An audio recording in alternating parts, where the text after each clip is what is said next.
27 మధ్యంతర భృతి ఇచ్చి ఆ మధ్యంతర భృతి నుంచి 23 చివరికి తగ్గించి అక్కడ టీచర్లకు కానీ వీళ్ళకి కోపం వచ్చింది ఏంటంటే ఆ డబ్బులు రికవర్ చేయాలన్న పనికి మాలిన స్టేట్మెంట్ వైఎస్ఆర్ కాంగ్రెస్ పార్టీ నుంచి రావడం అప్పుడు. ఎందుకంటే ఎవడైనా సరే జీతం పెంచారు, తర్వాత నా జీతం ఇంత ఇవ్వలేము అనుకున్నారు, 4 రూపాయలు తగ్గిద్దాం అనుకున్నారు, ఏ నుంచి ఈ 4 తగ్గుతుందయ్యా అని చెప్పినప్పుడే ఒక చికాకు ఉంటుంది.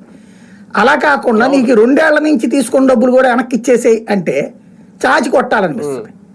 అలాగే కొట్టారు వాళ్ళు. వాస్తవంగా అయితే ఇప్పుడేం కనబడుతోంది, జగన్ అధికారంలోకి ఆ పాదయాత్ర సందర్భంలో జగన్ టీచర్లు కలిసి ఇట్లాగ మాకు మధ్యంతర భృతి కూడా లేదు, ఆ పిఆర్సీ చెయ్యరు వీళ్ళు అని చెప్పినప్పుడు నేను రాగానే అది చేస్తా అన్నాడు.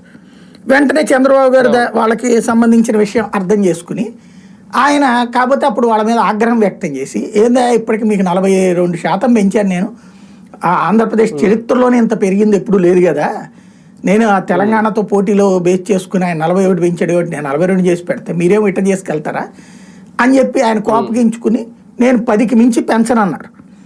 తర్వాత ఈ అశోక్ బాబు వీళ్ళందరూ చెప్పిన తర్వాత ఏది ఆయన 20 దాకా వెళ్ళారు, ఇదే 15 దాకా.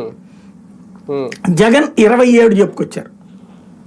వాళ్ళు చివరికి 20కో ఎక్కడికో ఆగినట్టుంది అప్పుడు తెలుగుదేశం పార్టీ. జగన్ వచ్చి రావడంతోనే 27% మధ్యంతర భృతి ఇచ్చాడు. ఆ తర్వాత ఈ తగ్గించే అంటే తర్వాత కాలంలో పిఆర్సీని బేస్ చేసుకుని ఈ తగ్గించడం ఒక ఎత్తు అయితే దాంతోపాటు ఈ పిచ్చి మాటలు ఒకటి మైనస్ అయినాయి వాళ్ళకి. అప్పుడు ఒక అసంతృప్తి రేగింది. ఆ అసంతృప్తి ఒక్కసారి మనకి ఎప్పుడైనా సరే భార్యాభర్తల సంబంధాల్లోనైనా స్నేహ సంబంధాల్లోనైనా ఒక్కసారి బెడిసినప్పుడు